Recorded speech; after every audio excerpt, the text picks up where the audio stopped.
The crystalline corridors of Station Unity gleamed with ethereal blue light. As Elena Vasquez walked toward Conference Hall 7, as Earth's youngest interstellar ambassador, she had negotiated with 17 species across four star systems, but today felt different. Today, humanity's future hung in the balance. The Zephyrian Empire controlled 73 worlds and possessed technology that made Earth's systems look primitive. For 3 years, they had refused every diplomatic overture with the same response. Humanity was too emotional, too chaotic to deserve recognition among civilized races.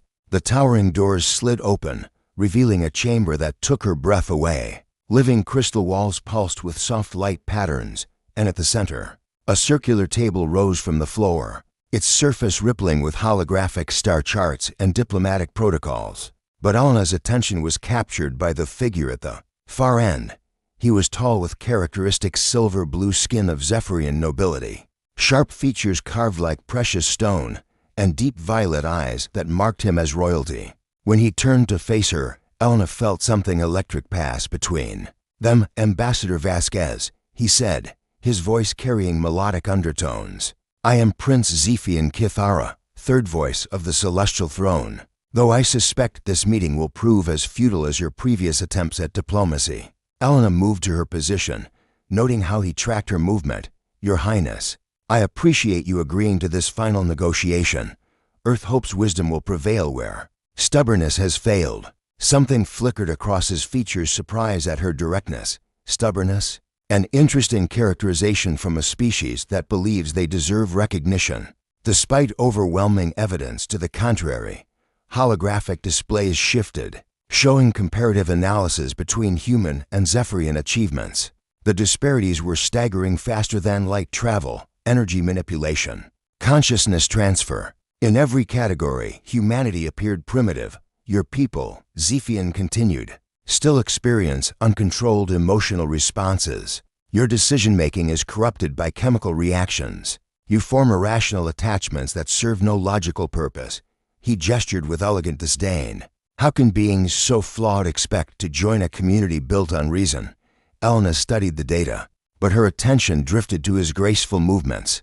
"You speak of emotions as if they're a disease, but has your empire ever created art that moves souls across species barriers? Have your controlled relationships ever produced loyalty that makes beings willing to die for each other?" "Die for each other," his eyes flashed. "You celebrate irrationality as virtue. Death is the ultimate failure of logic. No evolved being chooses destruction when calculation could prevent it." "Some things are worth more than calculation," Elena countered. "Love, hope, sacrifice for something greater. These aren't weaknesses. They're what make existence meaningful." Silence filled the chamber. Something had shifted between them, a tension that had nothing to do with diplomacy. "Love," he said finally, the word strange in his accent. "Your scientists describe it as chemical addiction for genetic propagation. How is such biological imperative superior to conscious choice?" Elena smiled genuinely for the first time. "Because love chooses us. It's not about logic or benefit. It's connection that transcends reason. When you love someone, you become more than yourself, part of something larger and more beautiful." "Poetry serves no practical function in governance," he said, but his tone had softened. "Doesn't it?" Elena activated her interface, bringing up Earth's cultural archives. "This is Mozart's Requiem, composed by a dying human pouring grief and hope into something that would outlast his mortal form." The display shifted. "And this is the mathematical structure underlying that composition. Beauty and logic intertwined." Zephian's violet eyes fixed on the flowing patterns, and Elena caught unexpected wonder in his expression. The mask of imperial superiority slipped, revealing something vulnerable underneath. "Your people create such things while struggling with survival," he murmured. "It defies rational resource allocation." "Maybe that's exactly the point," Elena said softly, moving closer. "Maybe willingness to create beauty in the face of hardship is what makes a species truly advanced." When her hand accidentally brushed his while adjusting controls, both froze. The contact sent an electric shock through Elena's nervous system. Zephian's skin was warm and impossibly smooth. His composed expression cracked, revealing something raw underneath. "The sensation when you touched me," he said quietly. "Is that normal for your species?" Elena felt heat rise in her cheeks. Physical contact can produce various reactions, depending on circumstances and individuals involved. Our archives suggest human tactile responses relate to temperature regulation and damage assessment. This felt different. Something lost echoed in his voice. "We don't experience casual contact. Touch is reserved for medical procedures. The idea of seeking contact for emotional comfort is." He trailed off, staring at his hand. "Foreign. But not wrong," Elena said gently. "Touch is how humans connect. It conveys comfort, affection, love, all without words." "Love," he repeated with different weight. "What does it mean, precisely?" Elena searched for words to explain something fundamental as breathing. Caring about someone else's happiness, more than your own. Wanting to protect them, share experiences, be better because they inspire you. She studied his face. "Have you never felt anything like that?" Zephyrians form strategic partnerships based on genetic compatibility and social advancement. Emotional attachment is considered mental instability interfering with logical decisions. "That sounds lonely," Elena said simply. The word hit him like a physical blow. "Lonely," he repeated, something flickering across his features. "Solitude is valued in our culture, individual achievement, personal excellence, perfection without emotional dependency. But what about connection? Sharing joy or having comfort when things go wrong?" "Weakness," he said automatically, but uncertainly, "is it?" Elena moved closer. "When I was 12, my grandmother died. I thought I'd never stop crying, but my family held me while I grieved. Friends brought books about distant stars. Teachers told stories about brave explorers carrying love across impossible distances.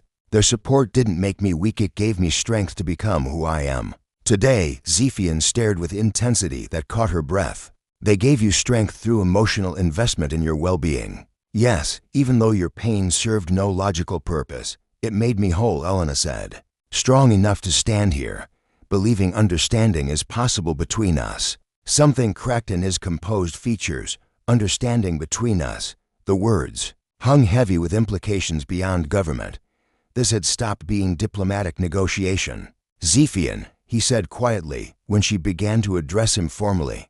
"Just Zephian." "What are you thinking?" she asked. "That everything I was taught about inferior species might be incomplete," he said slowly. "Your emotional responses, capacity for loyalty, self-sacrifice, creating beauty without purpose. What if these aren't primitive development signs? What if they're indicators of different advancement entirely? We spent millennia perfecting technology, bodies, minds," he continued. "But perhaps we never learned to perfect our souls. I think you just made me feel things I don't have words for in 17 languages, he said, stepping closer. "Made me question beliefs standing for thousands of years, and I think I want to understand more. Understanding is two-way." Elena said softly, "I'd like to learn about your world too, about you. That would be unprecedented." He struggled with the concept. Maybe it's time for new protocols. Maybe understanding between people starts with understanding between individuals. They were standing close now when he reached out slowly and touched her hand. The contact sent another jolt through her system, but this time she didn't pull back. Instead, she turned her palm up, watching wonder spread across his features as their fingers intertwined. "This feeling," he said wonderingly, "is this love?" "It's one form," Elena said breathlessly. "Love has many faces. This might be attraction, affection, or the beginning of something deeper. My entire life, I was taught feelings like this were weakness," he said, staring at their joined hands. "But standing here with you, I feel stronger than ever, more alive, more myself." "That's what love does," Elena said softly. "It doesn't diminish us. It reveals who we really are." "Then perhaps it's time for my people to learn what yours already." "No," Zephian said, voice gaining strength. "Which is, that the heart is not humanity's weakness," he said, squeezing her hand gently. "It's your greatest technology." As if summoned by his words, the crystal walls began pulsing with new patterns, warmer colors mixing with cool blue light. For a moment, Elena felt something responding to their connection, some vast intelligence stirring in the station's systems. Outside the chamber, Other meetings were taking place across Station Unity. And in several rooms, something unprecedented was beginning to happen. One by one, barriers were crumbling.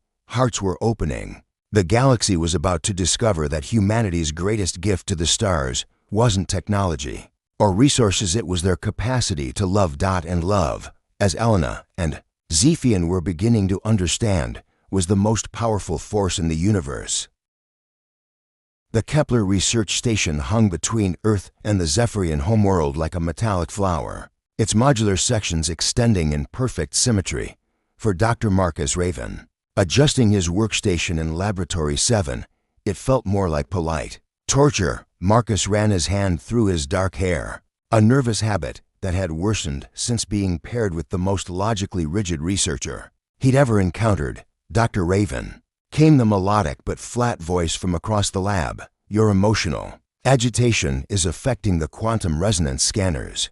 Please regulate your biochemical responses to acceptable parameters. Marcus looked up to see Velvora Nexus standing beside towering crystalline instruments, her silver blue skin catching the soft lighting. She was tall even by Zephyrian standards, with elongated limbs and delicate features of the research caste. Her platinum hair fell in precise lines, and her pale gold eyes marked her as a biological sciences specialist. She was also completely immune to humor, warmth, or casual conversation. Sorry, Marcus said, unsure what he was apologizing for.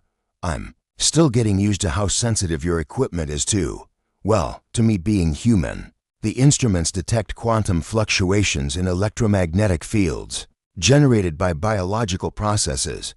Your species produces chaotic patterns that interfere with data collection. It is a design flaw we are attempting to understand. Marcus bit back several responses about calling human emotions a design flaw. Instead, he tried a different approach. What patterns are you seeing exactly? Maybe I could help interpret the data. Velvora paused, her gold eyes fixing on him. Analytically, you wish to contribute to Zephyrian research methodologies? I wish to contribute to our research, Marcus corrected gently. To learn from each other. Something flickered across her features. She manipulated holographic controls, filling the air with swirling patterns of light and color. These are baseline Zephyrian biosignatures, she said, indicating orderly, predictable waves. Note the regularity, mathematical precision, energy expenditure optimized for maximum efficiency. The patterns were beautiful in their symmetry, like visual equations. And these, Velvora continued, gesturing to chaotic bursts of color, are typical human readings. Observe the random fluctuations, energy spikes serving no apparent function. Complete lack of systematic organization. Marcus studied the human patterns, feeling recognition. They're not random. Look, see how spikes cluster around certain frequencies. These wave formations repeating every few seconds. Velvora moved closer, close enough that Marcus caught faint sense of ozone and something floral. Explain. Emotional responses, Marcus said. Warming to the subject, these clusters correspond to different feelings. This pattern rapid, right fluctuations, that's excitement, joy or anticipation. And this one, with deeper, sustained waves, contentment, peaceful happiness. You can identify specific emotional states from quantum field measurements. Something new entered her voice, not quite interest, but absence of dismissal. Not just identify them. Marcus pulled up another data set, showing himself reading a message from his sister. The patterns danced with warm colors and gentle rhythms. What emotional state does this represent? Velvora studied the display intently. The patterns are different, more complex. Multiple harmonic frequencies suggesting overlapping stimuli. Love, Marcus said simply. Familial affection. My sister sent a video of my nephew's first steps. I felt proud, protective, joyful, and homesick simultaneously. Multiple simultaneous emotional states, Velvora murmured. Our models predicted system conflicts, reducing efficiency. But that's not what happened. Marcus gestured to the harmonious complexity. The emotions didn't cancel out, they created something more beautiful than any alone. Velvora fell silent, staring at the display for long minutes. Beautiful, she repeated finally. You apply aesthetic judgments to bioelectrical data, don't you? Look at your baseline patterns, they're mathematically elegant. Doesn't that symmetry appeal to you beyond pure functionality? Appeal is not relevant in scientific analysis, Velvora said. But her voice lacked usual certainty. Marcus made a diplomatic leap. Velvora, have you ever felt happy? Not satisfied with data collection, actually joyful for no practical reason. The question hung between them. Velvora's expression cycled through configurations Marcus couldn't interpret. EXPERIENCED neural satisfaction once, she said slowly. During studies, I solved a theoretical problem puzzling researchers for decades. The solution was elegant, unexpected. How did that feel? She struggled. Increased brain activity in reward pathways, elevated neurotransmitter production. But how did it feel? Marcus repeated. The subjective experience. What was it like to be you in that moment? Velvora stared as if he'd asked her to describe the color of mathematics. The sensation was, as if I'd discovered a new dimension of existence, as if the universe revealed a secret meant only for me. There was a quality of lightness, as though I could accomplish anything. Marcus smiled, and for once, Velvora didn't. Look away, that's joy, pure, beautiful joy. The fact that you can describe it so vividly means you felt it deeply. Zephyrian emotional vocabulary is limited by design, Velvora said. But her posture had changed, less rigid, more present. Excessive focus on subjective states is considered counterproductive. What if emotions aren't a bug in the system? What if they're a feature? Marcus pulled up readings from human couples. The patterns were intricate beyond anything previously observed, waves of energy that seemed to respond and amplify across distances. This is resonance. Marcus explained. Humans who love each other generate complementary field patterns, strengthening both individuals. They become more than the sum of their parts. Velvora leaned forward, studying with newfound intensity. Energy efficiency actually increases when multiple subjects are measured together. How is this possible? Connection. When humans form emotional bonds, we don't lose energy, we gain it. Love makes us stronger, more creative, more capable. He activated another, recording his own bio readings from when Velvora had moved close. Enough for him to catch her scent. The patterns exploded into brilliant complexity, harmonics weaving musically. What emotional state does this represent? Velvora asked. Marcus felt heat in his cheeks. Attraction. I'm drawn to you, intellectually, aesthetically, personally, even though it's probably inappropriate. Velvora stared at the display. Then at Marcus. You experience attraction despite our species' differences. Because of them, maybe, you see the universe in ways I never could. When you explain Zephyrian science, it's like watching someone compose symphonies with mathematics. I do not understand, Velvora said, but didn't move away. Research indicates interspecies attraction should be minimal. Research doesn't account for everything.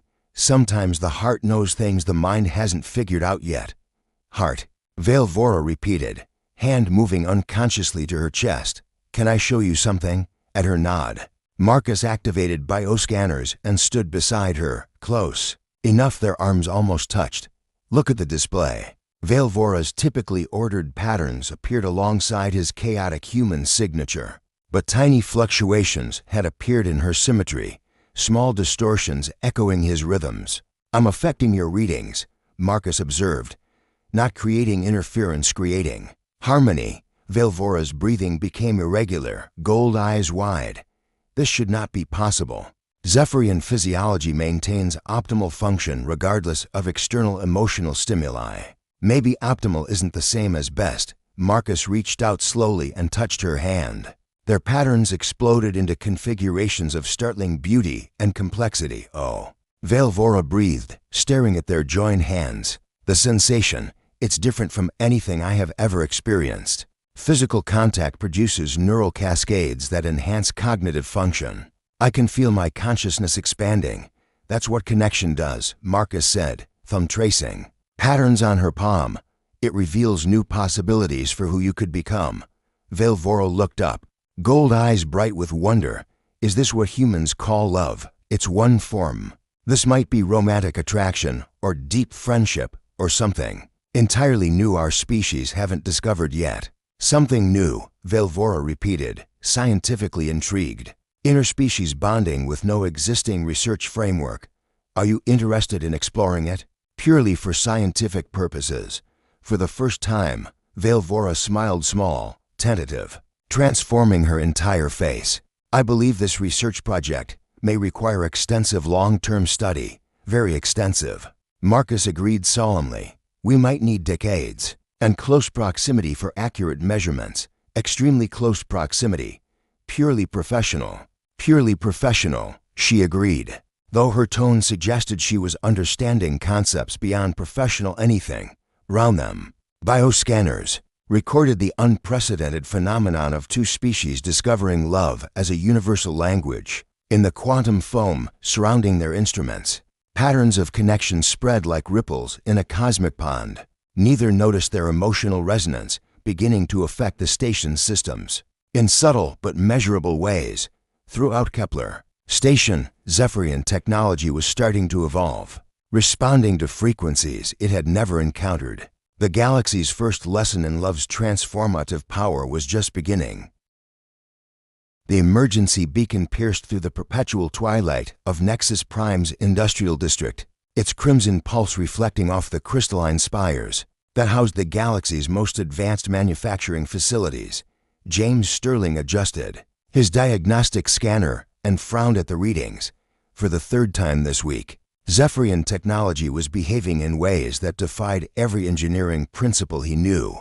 The quantum fabricators shouldn't be able to do this, he muttered, studying the holographic display that showed impossible energy configurations. According to every manual in the database, this should have caused a cascade failure that leveled half the district. Yet here we stand, unleveled, came a voice from behind him, carrying the musical tones that marked its speaker as Zephyrian nobility. James turned to see a tall figure emerging from the smoky haze. Surrounding the malfunctioning machinery, she was striking even by Zephyrian standards, with the deep blue skin that indicated high-level technical specialization and silver hair that seemed to shimmer with its own inner light. Her eyes were an unusual shade of emerald green that he'd never seen in any of the species' databases. Meridia Quirin, she said, extending her hand in the human gesture of greeting that had become fashionable since the diplomatic breakthrough. Chief Technology Specialist for the Outer Rim Manufacturing Consortium. And you must be the human engineer. They called in to explain why our equipment has apparently achieved sentience. James shook her hand, noting the warmth of her skin and the way her eyes seemed to analyze his every micro-expression. James Sterling, independent systems analyst. Though I have to admit, I'm not sure explain is the right word for what's happening here. He gestured toward the fabrication units, which were humming with an energy pattern that looked almost organic on his scanners. These machines are producing components with efficiency ratings 30% higher than their design specifications. The energy consumption has actually decreased, while output quality has improved beyond theoretical maximums.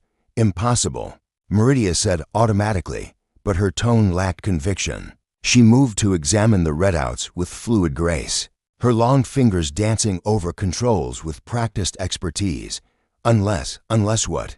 Unless the machines are learning, she said quietly, adapting their processes based on some form of experiential feedback we don't understand. James felt a familiar thrill of intellectual excitement, the same rush he'd experienced when solving complex engineering problems since childhood. But this time, it was enhanced by watching Meridia work, seeing the elegant precision of her movements and the focused intensity in her green eyes. Learning from what? He asked, moving closer to study the same display. Their shoulders brushed as they leaned over the controls, and James felt an unexpected jolt of something, connection, perhaps, or recognition. Meridia's breath caught slightly at the contact. The readings just shifted, she said, staring at the scanner output. When you moved closer, the energy patterns became more coherent, more harmonious. James looked at the display and felt his engineering background rebel against what he was seeing. That's not possible. Biological proximity shouldn't affect quantum mechanical processes. Shouldn't, Meridia agreed, but she didn't step away. Instead, she seemed to lean slightly closer. But observe what happens when I do this. She placed her hand on the control interface, and immediately the energy readings spiked upward. Not chaotically, but in organized patterns that seemed almost musical in their complexity. Now you, she said softly. James placed his hand beside hers on the interface, and the effect was immediate and dramatic. The patterns on the screen exploded into configurations of breathtaking beauty, waves of energy that seemed to dance and spiral around each other in perfect synchronization. By the ancestors, Meridia whispered, her scientific composure cracking. James, look at Fabrication Unit 7. Across the facility floor, one of the massive manufacturing units had begun glowing. With soft, warm light, its usual mechanical rhythms had transformed into something that sounded almost like a heartbeat, steady, strong, and somehow alive. It's responding to us, James said, his voice filled with wonder. Not to our commands or our programming, but to us, to whatever this is between us. Meridia turned to face him fully, her green eyes wide with a mixture of scientific fascination and something deeper, more personal. In Zephyrian culture, we're taught that technology is separate from consciousness, that machines serve functions but cannot participate in emotional or spiritual experiences. And in human culture, we're taught that love is just biochemistry, James replied, studying her face, but standing here with you, watching our technology evolve because we're whatever we are. I think both our cultures might have been wrong about some fundamental things. Whatever we are, Meridia repeated thoughtfully. What would you call this, James? This connection that makes machines sing and energy patterns dance? James considered the question seriously. Round them, more fabrication units were beginning to glow, their processes becoming more efficient and harmonious with each passing moment. The entire facility was transforming, evolving from mere manufacturing into something that felt almost like art. Resonance, he said finally. Like when two tuning forks vibrate at the same frequency and amplify each other's sound. But instead of acoustic waves, it's emotional waves, consciousness waves, resonance, Meridia said. Testing the word, she stepped closer, close enough that James could see the flecks of gold in her green eyes. And you believe this resonance is affecting our technology? I think it's doing more than affecting it, James said, his voice growing more confident as the theory formed. I think it's upgrading it, teaching it new ways to function that we never programmed because we never understood them. Ourselves, Meridia's hand found his, their fingers intertwining naturally.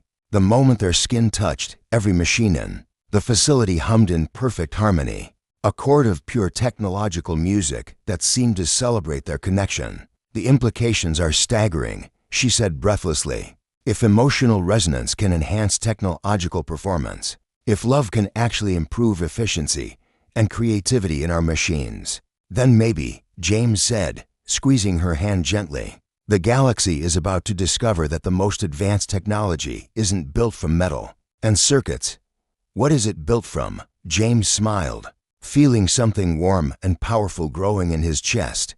Hearts, human hearts, Zephyrian hearts, any hearts that are brave enough to connect with each other. Around them, the machines continued their harmonious song, and across the galaxy, on dozens of worlds where humans and Zephyrians were working together, similar phenomena were beginning to manifest. Love was becoming the most powerful upgrade the universe had ever seen. James, Meridia said softly, I believe we're witnessing the birth of something entirely new. The birth of what? A civilization built on connection rather than conquest, on love rather than logic alone, and in the warm glow of their resonating technology, the future began to write itself. The crystalline throne gleamed like captured starlight in the heart of Zephyros, the Zephyrian capital world. But for the first time in 10,000 years of imperial history, the great hall echoed not with the measured cadences of logical discourse, but with something unprecedented, confusion. Luna Rodriguez stood at the center of the chaos, her dark hair catching the prismatic light that streamed through the palace's living crystal walls. As Earth's cultural attaché, she had come to Zephyros to establish the first human embassy. What she had found instead was an empire in the throes of transformation, so profound that even she with her degrees in xenosociology and comparative consciousness studies, struggled to comprehend it. The reports are confirmed from 7 sectors, announced Counselor Vexus, his usually steady voice wavering with uncertainty. Our manufacturing facilities are operating at efficiency levels that exceed theoretical maximums. Our communication networks are transmitting data with clarity we thought impossible. And our people. He gestured helplessly at the viewing screens that showed scenes from across the Empire. Zephyrians were gathering in public spaces, not for official assemblies or resource distribution, but for something that had no name in their language. They stood close together, touching hands, sharing expressions that looked almost like smiles. Our people appear to be experiencing spontaneous neural pattern alterations, Vexus concluded weakly. They're falling in love, Luna said quietly, and the words fell into the great hall like stones into still water. From the shadows beside the throne stepped a figure that made Luna's breath catch. Theron Azoth was imposing even by Zephyrian military standards, with the distinctive black markings of the warrior caste tracing elegant patterns across his silver skin. His eyes were the deep crimson that marked him as one of the Empire's most formidable military commanders, and his presence carried an authority that had kept dozens of star systems in line for decades. But now, as he looked at Luna, something flickered in those crimson depths, something vulnerable and uncertain that transformed his entire bearing. Impossible, he said, his voice carrying the musical undertones of his species, but roughened by something Luna was beginning to recognize as suppressed emotion. Zephyrians do not fall in love. We form strategic partnerships based on genetic compatibility and social optimization. What you describe is a human affliction that has somehow contaminated our population. Contaminated, Luna stepped closer, noting how his breathing changed as the distance between them decreased. Is that really what you think this is? A disease? Theron's crimson eyes fixed on her face with an intensity that made her pulse quicken. What else would you call a phenomenon that disrupts rational thought, compromises strategic planning, and causes our people to prioritize individual emotional satisfaction over collective efficiency? I'd call it awakening, Luna said softly. I'd call it your people discovering that there's more to existence than optimization and control. You speak as if this is beneficial, Theron said, but his voice had lost some of its conviction. Look around you, cultural attaché Rodriguez. The empire that has maintained peace across 73 worlds for millennia is dissolving into emotional chaos. Luna did look around, studying the viewing screens more carefully. What she saw wasn't chaos, it was transformation. Zephyrian workers were collaborating in ways their rigid hierarchy had never allowed. Scientists were sharing discoveries across caste boundaries that had previously been absolute. Even the military formations visible on some screens showed subtle changes, soldiers standing closer together, moving with fluid coordination that spoke of trust rather than mere training. Theron, she said, and his name felt strange and wonderful on her tongue. What do you see when you look at me? The question seemed to catch him off guard. His crimson eyes widened slightly, and Luna watched emotions flicker across his features like light through prisms. I see a representative of a primitive species, he said automatically, but the words sounded hollow. I see someone whose biological heritage makes her prone to irrational decision-making and emotional instability. That's what you're supposed to see, Luna agreed. But what do you actually see? Theron was quiet for a long moment, his gaze traveling over her face as if he were trying to memorize every detail. When he spoke again, his voice was barely above a whisper. I see someone who moves through the world with grace. That has nothing to do with physical coordination, he said slowly. I see intelligence that encompasses not just data processing, but wisdom, compassion, and insight into truths that our most advanced scientists have never considered. I see, he paused, struggling with concepts for which his language had no words. I see someone who makes me want to be more than I am, someone who makes me believe that individual happiness might be worth pursuing even if it serves no logical purpose. And how does that make you feel? Luna asked gently, stepping closer still. Feel, Theron repeated, as if the word were foreign. There's a sensation in my chest region that our medical databases would classify as a minor cardiac irregularity, but it doesn't feel minor. It feels like the center of my existence has shifted. Like every decision I make now revolves around this new gravitational pull. That has nothing to do with duty or honor or imperial service. And what is that gravitational pull? Theron reached out slowly, his hand hovering just inches from her face. You, he said simply, it's you, Luna Rodriguez, and I don't understand how that's possible, but I can't deny what I'm experiencing. Luna closed the final distance between them, feeling the warmth radiating from his skin. It's possible because love isn't bound by species or logic, or the rules that empires make to control their people. Love is the force that connects all conscious beings across the universe. Love, Theron said, and the word transformed in his accent, becoming something musical and profound. Is this what has been spreading through our people? This connection that transcends rational explanation? Yes, Luna whispered. And it's not contamination, Theron, it's evolution. Your people are becoming something new, not less Zephyrian, but more than Zephyrian. More than any single species could be alone. Around them, the great hall had fallen silent. The assembled counselors watched with fascination as their supreme military commander gently cupped a human woman's face in his hands, their biosignatures creating patterns of light that danced across the crystal walls. The empire as we knew it is ending, Theron said, but there was no sadness in his voice.